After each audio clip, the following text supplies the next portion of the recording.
నమఃశంకరాయ. మంత్రాలు తెలియనటువంటి వాళ్ళకి పూజా విధానం ఎలా చేసుకోవాలి అనే సందేహం చాలామందికి ఉంటుంది. అంటే ఉపదేశం తీసుకున్నటువంటి వాళ్ళు చక్కగా గ్రహణ సందర్భంగా లేకపోతే ఒక దీక్షగా తీసుకొని చక్కగా ఆ మంత్రాధిష్టాన దేవత యొక్క అనుగ్రహాన్ని అచిరకాలంలోనే పొందుతారు. కానీ ఈ మంత్రాలు తీసుకునే అర్హత లేని వాళ్ళు, సరైనటువంటి గురువు లభించకుండా ఉన్న వాళ్ళకి ప్రత్యామ్నాయం ఏమిటి?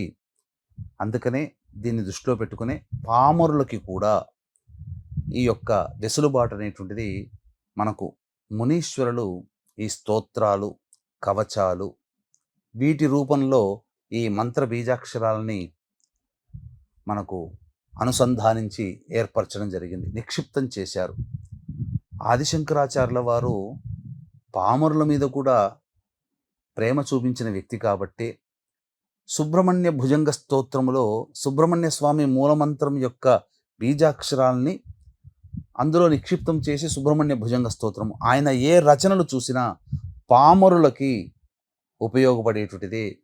పండితులైనటువంటి వాళ్ళు, ఉపాసనాపరులైనటువంటి వాళ్ళు బీజాక్షరాలతో కూడుకొని జపం చేసి అధిష్టాన దేవత యొక్క అనుగ్రహాన్ని ఎట్లయితే పొందుతారో ఈ యొక్క స్తోత్ర పారాయణాలు, కవచాలు చదువుకోవడం ద్వారా కూడా అంతే ఫలితం పొందే విధంగా ఏర్పరచడం జరిగింది. అందుకనే లోకములో విష్ణు సహస్రనామ పారాయణాలు, శివ సహస్రనామ పారాయణాలు, అలాగే లలితా సహస్రనామ పారాయణాలు బహుళ ప్రాచుర్యంలోకి వచ్చాయి.